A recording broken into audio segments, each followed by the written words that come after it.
Hey, what's up, guys? Rado here with Jay. This right here is a Jay on the phone, and hopefully you like this little setup I have going on here with all the recording devices.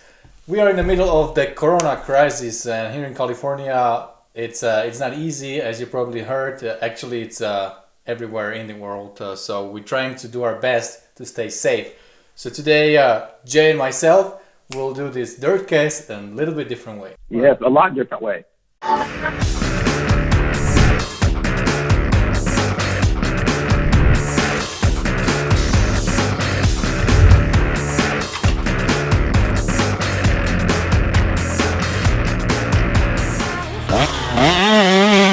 And we live like an hour apart is all, but it seems like it's hard for us to meet up on our schedules as it is. And now with this deal going on, everybody has their families at home, so we figured we'd just try this one time to see if we can do a shorter DIRTCAST version with me on the phone.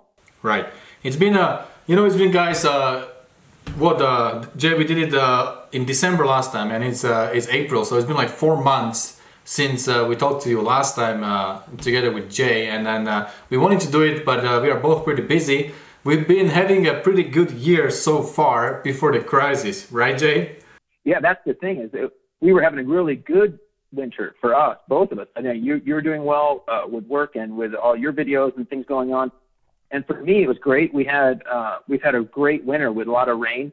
And so when the rain comes, people have seen on some of my videos and posts, is we have a lot of good hill tracks to go put in, and then a few trail trips. Yeah. And you haven't got to go on a big trail trip since that. It was like December 11th. I think we looked up and figured out that was the last time we went. But hopefully we can get you out on our bigger one up in the high desert soon. Yeah, you guys, Jay's going to all these epic trail trips. He has really good work schedule that allows him to really, work it into his schedule. He still stays productive at work and has a lot of fun on the trails. It's a little bit different story with me. I'm not kind of able to fit that into my busy schedule, and also given that I have a young family with 3 young kids. It's not very easy, but one of those days, I'll go with you for sure, Jay. Yeah, I get it, and I totally understand. That makes me glad that my little kids are all now big kids, and I don't have to worry about helping out on that stuff. So it definitely allows me time to go ride, and then ride with my older son, which makes it pretty cool. Yeah. And there's one thing that me and Jay are a little bit different. He spends tons of time these last couple of months on this, we call it a hill trek, right? It's because it just rains a lot in California, so he goes and he would cut in the tracks in this grass field, right? Yeah. So we have little spots. We have friends with land in different places where we got little secret spots we can go and put in some tracks, and we just got some amazing places to put in tracks. And the dirt is it's another level of fun. So it is so much blast times like 10 to put in these tracks. So we did a lot of that. And then a lot of project bikes and bikes to shoot. So, and of course, I still have to get a lot of work done. And so it's been very busy since, through the holidays, through Christmas time, and now getting through here. And then, shoot, I was really enjoying Supercross. I was so bummed when they canceled the Seattle Supercross, was how I found out that things were kind of going south. And then later that week, they canceled the Indy Supercross, which was happening that week. And that's when I knew this was serious. And it was just such a bummer. But, of course, I will say, I got to say this, as bummed as I am, it is all kind of trivial compared to real loss of human life, right? So as much as I love sports and races, it's to me, yes, I'm disappointed and bummed out, but it's obviously not that big a deal compared to, helping to save lives. And I get that. At first, I probably didn't. At first, I was like, oh, this is kind of silly. I think like a lot of people, we were like, hey, this isn't that big a deal. Because as Americans, we think this stuff isn't going to happen here. Like that kind of stuff happens in other countries. It doesn't, which it did happen in other countries, but in this day and age, it gets brought over here so quick that we think that we're not going to have it. And we're not used to being inconvenienced and missing our fun activities, from a basketball game to football, whatever it is, Supercross. We're not used to having to have it hamper our daily lives. But now, everybody knows that they have been hampered seriously by this thing. Yeah, it's definitely a big thing. Like it's a huge thing. I also, when it just started, I didn't think it would get this big, and then Another thing is that actually one of my close friends back in Europe, she has it for like a month, and she is in induced coma for 2 weeks now, in really critical conditions, and getting slower, little by little bit better. So the doctors have a lot of hope. We keep praying for her, and we have faith that she will be okay. But it's no joke. So it's really this whole situation kind of put me down on my knees a little more than before, and you just have to think more about everything that's going on in your life, and kind of check your priorities, and see things around, because things are so fragile. Everything around is so fragile, and if you are in one kind of way of living and everything is working out for you, then you might forget about this fragile life that is really a reality. So I think this is a good wake up call, like a good reminder that, hey, you got to focus on things that are really important, and get back to your family, get back to your faith, get back to things that really matter. So it's been also in some way a little bit a positive time, I think, for many people, that they can kind of realize these things and go back into their roots. Right, Jay?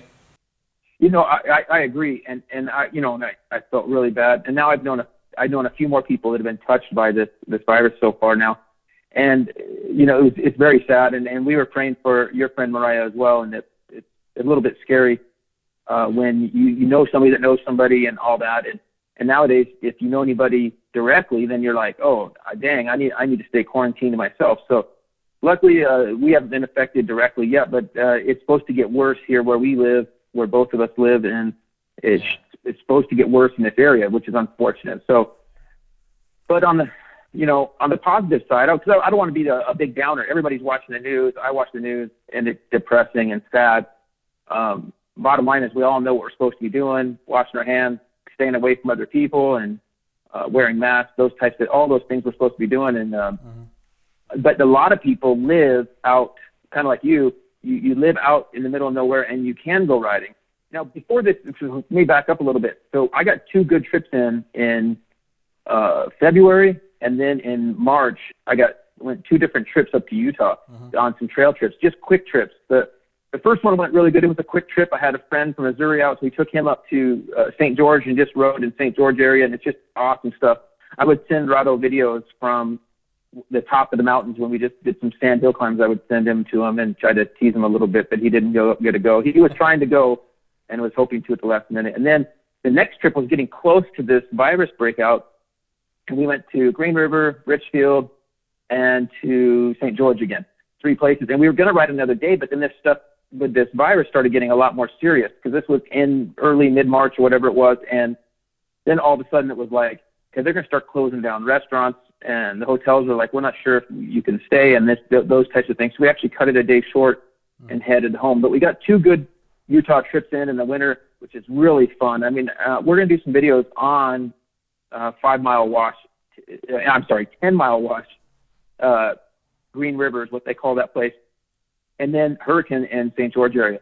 We're going to have some videos coming out on that place. And my big shootout video we did was in that St. George area.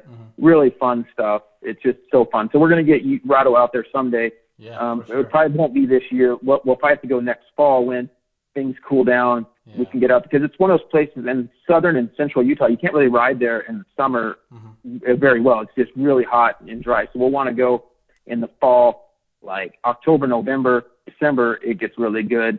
So that's when we want to go back again. But we got a couple good trips in, so that was really nice. And then, but going forward, like we were talking about, you can ride from your house. Exactly. And not affect anyone else. Exactly. What do you think of that? Well, there are some. Personally, I still ride. It's I don't go crazy. I don't try to beat my personal best time down the crazy downhill or something like that.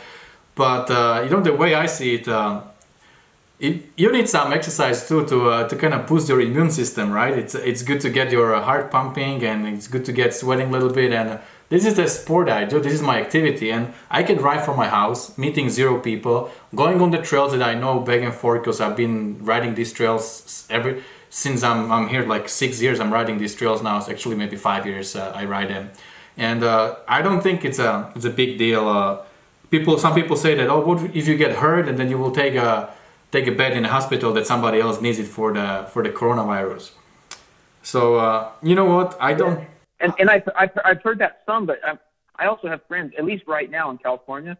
I talk to friends, and the hospitals aren't that full yet because everybody's paranoid to go to the hospital, so no one's going. Exactly. So only coronavirus people are going. So I actually heard of some nurses and stuff who actually lost shifts to work because there's nothing for them to do at their regular hospital stuff. Mm-hmm. So there's some of that going on. But I don't. But like you said, I'm still riding. I know some people say we shouldn't be riding because if we get hurt, we have to go to the hospital.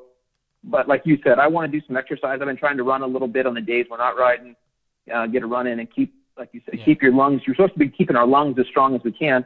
We're just gonna do the best we can. I mean, I don't want to live in a bubble, you know, and not do anything. And especially we got some good wet dirt, and we got more coming this week, so we're looking forward to doing a little bit more riding. And we're just gonna, you know, like you say, back it off a step or two, and just have fun, and not worry so much about, like you said, going as fast as we can, but try to keep it a little bit more fun and not worry about pushing it where we maybe risk a little injury or anything. Right, exactly. That's what I do. And you know, I met one guy on the trails, and he kind of wanted to shake my hand, and I said, sorry, I'm not shaking hands. So he didn't like it that much. But hey, you know, like keep that distance, and I think nothing can happen on the trail if you stay like 6 feet apart at least, right? You don't shake hands, you don't share bikes, or then I think you should be fine. And I'm not saying that I'm ignorant to the situation. I'm really cautious what I do. Like for example, I don't go out at all. I only go shopping once in 2 weeks, and I have the mask, I have gloves, I you know, spray my car when I use it in the shop. And I'm really cautious because my parents are staying with me now. They are in their 60s, and I just don't want to put them in the risk. And there's also a lot more people that are around me. But for example, my build, right, my KTM and the Husky FE, we put that on hold since this outbreak, and it's been you know, I really wanted to build them because I have everything. I have all the parts. Everything is ready. We just need to do the work. So Dallas needs to come here. We need to spend some time in the garage, do some work. We did a little bit. I will come up with that video probably next week. But we're not able to move forward. And actually, one guy that Dallas knows from work, he got the virus too. So it's not like we are paranoid. It's a real thing. So we really try to stay cautious, stay safe, and if there are things I can put on hold, then I'm definitely doing that. So my current videos, as you probably see, are not that heavily involved with some kind of you know, difficult work or reviewing bikes or doing things that I've been doing before. I just kind of do things that I had on the back burner for a longer time, and still keeping my channel going, but not really pushing forward too hard currently, spending more time with family and other things. I agree, and you know, working on a bike together, you're very close. So we'll get back on that stuff. We've been getting lots of project bike stuff done here with my son and I, because it's just the two of us, so we're already together anyway. So if we're getting it together. Yeah. So we're working together to get that stuff done. But yeah, I'm looking forward to seeing that Husky build and the YZ250 two-stroke. I think a lot of people, of course, are looking forward to that coming from you. That'd be great. I really look forward. I have a bunch of parts ready, and I'm super excited because when I took the YZ apart, it was so simple. So I'm kind of expecting that putting it back together will also be very simple, and very quickly I can see some nice results. So really looking forward to do that. Hopefully we'll be able to do it soon. Now they're saying end of April we should kind of stay home, and yesterday there is a new thing that came out in our county where we live in Riverside, that there are no gatherings allowed, not even like two people gathered outside if they're not family. So only family inside in their house can gather. So it's getting a little serious. So I don't know, let's see what happens in a couple of weeks. But yeah, for now, just kind of staying home and working on things that I have around my house and in the garage right here. Right. I've been organizing some bikes. I got like 6 bikes for sale. I just put on Instagram today, because I'm trying to you know, make room for new project bikes. So I've been kind of getting stuff ready for that and deciding what bikes to keep and sell. So we have things like that we can get done. And then work-wise, I've been I started a few new projects. KX500, I'm doing with my buddy Donnie. We just started that thing, and that's kind of popular bike. Guys love two strokes, and then for some reason, guys love 500. So we're going to get Rado on that 500 when this thing's done, so we can see what Rado thinks of that thing. And so much blast. And you're selling. Have you ridden a KX500 before? CR500. I did. CR500. Yeah. Okay, good. What did you think back then? Well, it's a lot of bike, but that bike didn't run really well, so it's kind of hard to say. I think the one that you do will be better, sample for me to kind of really know how these 500 are supposed to run, because that CR I think wasn't jetted correctly, and it was. Tom Morgan's doing the engine on the KX500. He was Jeff Ward's mechanic back when Jeff Ward raced those things, and Tom Morgan does a great job on that stuff, and he's going to balance the crank, and he's going to do all kinds of work to it. So that's cool. And that's who did the work on your YZ250 engine as well. Yeah, he did a good job, and I actually talked to him a couple times, and I'm really happy that you put me in touch with Tom Morgan, because he told me like, hey Rado, any question you have, anything you want to know, just let me know. I would love to share with you, whatever I know. So I already asked him like a few questions, and he sent me this long email explaining some stuff. So it's really a good thing to have somebody like Tom to be able, to answer questions. That's really great. So I'm really grateful for that. Yeah, he has huge amount of experience, so that part's really cool. Mm-hmm.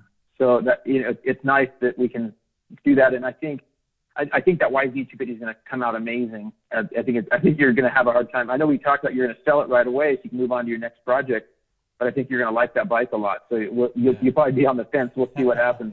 I think so. We are planning what to do next. Like we kind of try to plan 6 months ahead with Jay, like what other bike we can build, and I don't want to spend a lot of money on everything. I just kind of want to keep all the money centralized around the channel. So if I build the bike and sell it, then I can use it to buy something else, work on more things. So we are thinking that maybe the YZ, while it's nice and fresh, maybe it wouldn't be a bad idea to sell it and then get something else.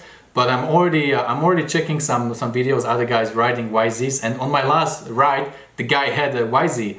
And the bike ran so well, so I don't know. maybe it's a keeper. I don't know. That's funny.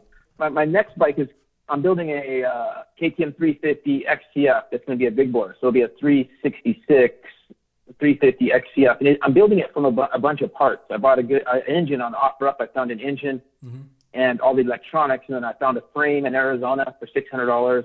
Oh, cool. And I think I can build this thing for a good price. And so I already got the engine vapor blasted where the cases were apart. I'm going to send a few photos that you can put in here, some of that stuff, and some of the stuff we're talking about. You can have some kind of photos of that stuff. And this motor is going to come out just amazing. We got it all. Then Brad at Parapros, he's going to help me build it. And then Jamie at Twisted is going to actually degree it in, and then he'll map it on the dyno once we're all set up. So it should be a really nice, complete build, on this 350 XTF, which I'm kind of growing into thinking is probably the best size 4-stroke. And leading into that, I bought just last month. I guess it's been 2 months. I bought a 350 off of offer because I sold my 250. So then I had some money burning a hole in my pocket. I got to buy the next project. I bought a 17 350, and I got pictures here of Rado.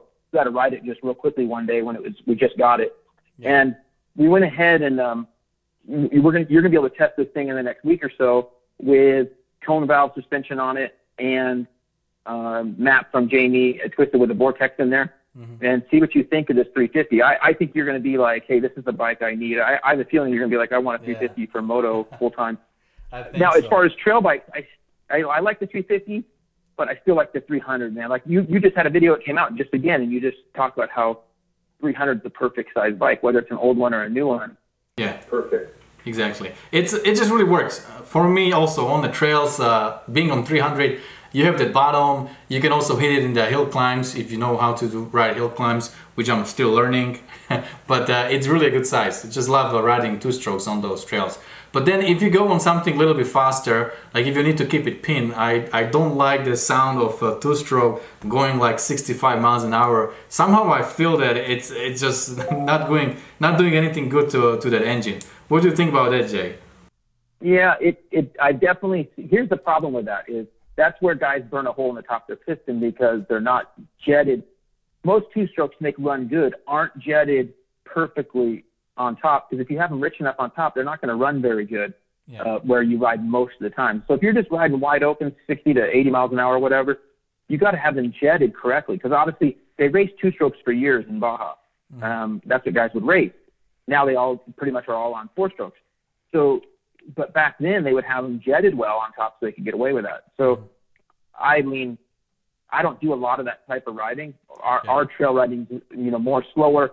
We might click into third gear on connector stuff, but we typically are all first and second gear trails on most of our trail riding. And if we have some big long sections to connect, we usually just use it as a time to rest and just relax and cruise over there at 30, 40 miles an hour. Right. Yeah, I asked Jay a couple months back what he thinks about the stabilizers on the bikes, on the two-strokes, and he said, like, if you need one, you're going too fast. So it's probably, he doesn't have one, right?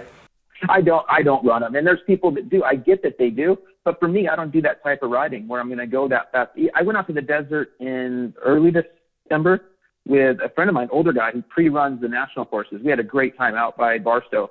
Mm-hmm. We went and pre-ran the national hare and hound course on the Thursday or Friday before the event. And the fastest we got going was like fourth gear, but not wide open fourth gear. So like 40 miles an hour, 50 max, I would think. And those were in sections I could see pretty well. And it was all single track, even though there wasn't trees in front of you, it was all just one line. We were following from the guy in front of us. And I feel safer doing that. I'm not a big guy. I don't want to have high speed crashes out in because I've gotten plenty hurt going slow. You can get hurt a whole lot worse going fast, So for me, and I'm not saying people should. There's people that they like riding in the desert wide open. That's fine if they like it. For me, it's not really for me. Yeah, I think I'm the same way. I like to go a little slower, second, third gear, going up some technical stuff or down, or being on a single track. I think that's where I feel the best, and that's really what those 300s are good for. Even on the roads on my dual sports, I really don't like going that fast. I get over 60 miles an hour. I'm like, I don't really like going this fast, Mm-hmm. And on the roads, I'm always worried that somebody's going to hit us. I'm all paranoid. So we use our dual sports mainly just to connect trails and get onto some dirt as quick as possible. Right. If we're on the asphalt, it's never for more than a few minutes. We try not to be on there very, very long. Mm-hmm. All right. What else do we want to talk about? Actually, it's a little bit weird today because I don't know where to look, because I should probably look in the camera. So I'm looking at the guys watching this video, but then you are talking, so I'm looking at the speaker. So sorry guys, this is so weird, but we're trying to bring it up because it's been a long time since we had this DIRTCAST. Well, I think when you edit this video, I think you should throw in. I send you a bunch of photos that you could throw in, and some of that to help break up, and you could throw in some of the videos of your projects going. Yeah. But you got some good projects going, and but I think going forward, I think I'm in shock when I go to the grocery store and everybody's bought every piece of napkins and paper towels and toilet paper that exists. You would think that was the problem, that we all had diarrhea or something. Yeah, problem is not. You can take shower. I mean, come on, like this is not going to save your life. I would understand if you get all the rice or flour so you can bake your bread for 10 years, right? But toilet paper, I don't know. And I laugh because I know most of the people buying flour can't. There's no way they could bake bread. They don't even know what they're doing. Yeah. Like they wouldn't even know how to break bread from flour. What's interesting? So things aren't. I don't think things are going to get crazy like that. We have plenty of food in this country to supply us. You know what's interesting, that it's not only in US. The toilet paper thing, it's worldwide. Like my parents, they came to visit. They're not with me, and in Slovakia, where I'm from, there is no toilet paper as well. In Czech Republic, there's no toilet paper. In those countries around, there's no toilet paper. The only country that I know that didn't really went crazy about toilet paper is Korea, where my wife, she's from Korea, And people didn't go to store them. They didn't buy a bunch of toilet paper, even though they got hit really hard. Right after China, they were number 2, like a hotspot. And now they have it under control, which is only like 10,000 infected. But they didn't go out buying tons of toilet papers. They just have a little different mentality, I think. So it's interesting why whole world just think that toilet paper will save them. I really don't know. Yeah, hopefully we can all just keep level heads, and not be, we got to let level heads play out. So hopefully we don't stock up and wipe everybody out in toilet paper. I also think we're going to ruin all these sewer systems with all these paper towels going and wipes and everything going down the drain. They're going to be a whole new problem. All the sewers are going to be blocked up here soon. We're going to have a whole new problem to deal with. But we should be stocking up on dirt bike parts and just work on your dirt bikes. What I have seen is in a lot of areas that people that can ride from their house, like you, man, a lot of people I see are out riding because they're home. They got nothing else to do, so they've been out riding from their houses. So yeah. I think if you can get away with it where you live, where that it's okay for you to ride, I would ride from your house and work on your dirt bikes. It's a good time to maybe do a rebuild on something that you've been putting off or whatever. Yeah. And good time to get your maintenance done on your bikes and see if you can get a little bit of riding in. Exactly. Hopefully everybody stays safe. Hopefully all of the viewers of this show and both of our channels are all staying safe and enjoy, at least maybe enjoy the time that you do have, and be grateful that hey, things aren't worse, and because things could for sure be worse than what we're at. So hopefully everybody stays safe and we can get back to our regular moto lives here soon. All right, my friends, so that's about it for today's DIRTCAST with this little bit different setup we have going on here. I just want to say one more thing. This hard time, I think there is a lot of things we should be grateful for still. That we are good, we are okay, we can stay home with our families, we can spend more time with our wife, kids, brother, sister, mom, dad, whoever you are living with. So I think what is important to keep this positive mind, and it will be over soon. Some bad things might happen, but still, there is hope, and just keep faith, and hopefully we'll see you soon on the trails, and keep watching the channels, because that's pretty much all you can do right now. Alright guys, well, thank you for watching this DIRTCAST. Let us know below your comment, let us know where you are, what you do, and don't forget, whatever you do, stay motivated. See you guys later. Stay motivated, man. Stay motivated. Yeah. Alright, so let me turn this one off. Are you still there?